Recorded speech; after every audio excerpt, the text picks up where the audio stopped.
This week on CrunchWeek, we're talking about Jeff Bezos' big purchase of the Washington Post for $250 million, Max Levchin's new fertility app, Glow, and Fail Week.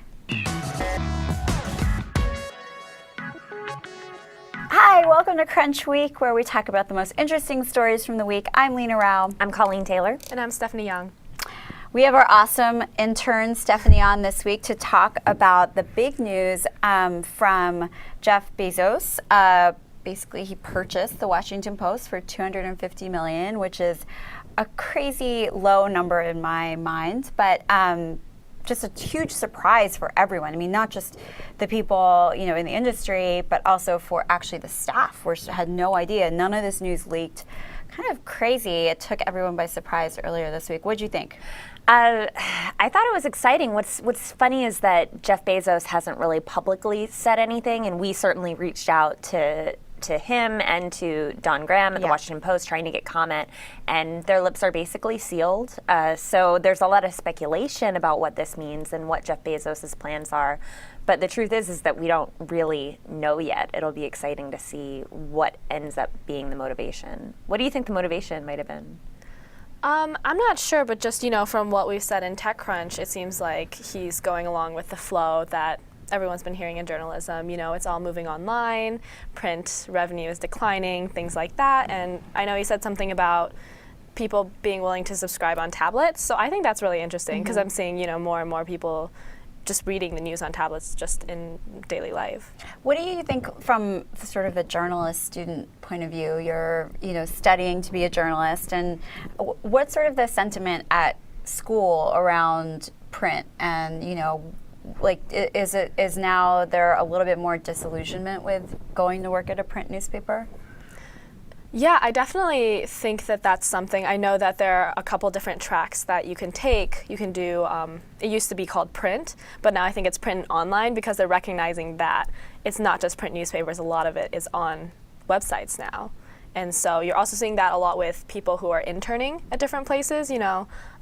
For example, I'm here at TechCrunch, and it's all online publication, which is actually pretty cool because I didn't think that that'd be something I'd be doing when I was going into journalism a couple years ago. So, well, to put that in perspective, I feel like with the price itself, I mean, the Washington Post is this iconic newspaper. I mean, you think of it along with the New York Times. It's almost formed some of our government actions and Pentagon Papers and Watergate, and has been sort of at the forefront of all of that.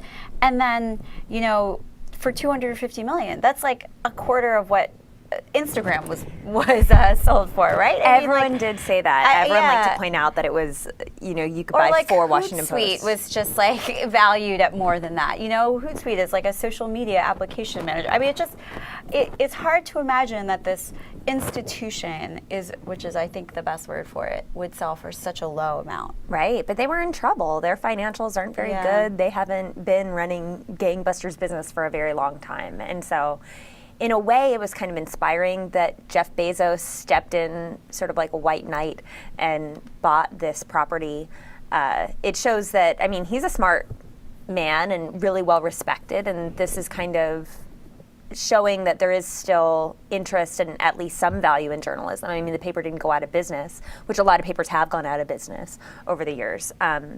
So, and it's also important to remember that Jeff Bezos is such a wealthy person. Yeah. People are like, what's his plan?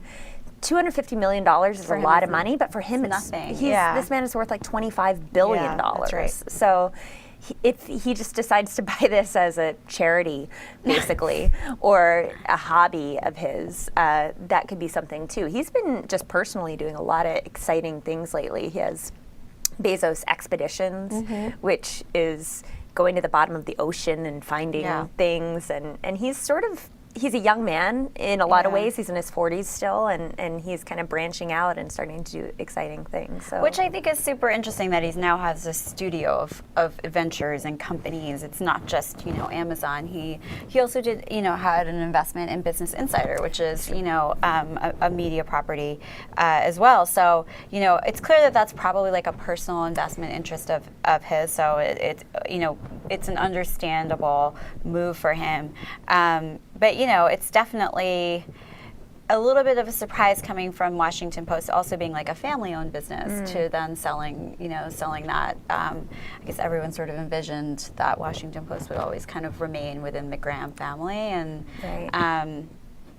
obviously that isn't the case. I just think like comparing those numbers are just astounding to me. Right. What a lot of people were saying, and I saw, I think, a tweet from, was it Matt Lindley, who is a BuzzFeed reporter now, but he wrote, a Lexus is like a 1/10,000th, you could buy 10,000 burritos for one Lexus. It's like apples and oranges, really, to continuously put things in terms of however much Instagram sold for. I know that that's a tempting thing for people to do, and it kind of does help to put things in perspective, but the Washington Post is a totally different company than an Instagram, which is a totally different company from Facebook, then Google, right, of course, and then a burrito or a Lexus. We think of these quantities of money, but sometimes comparing them doesn't really mean anything.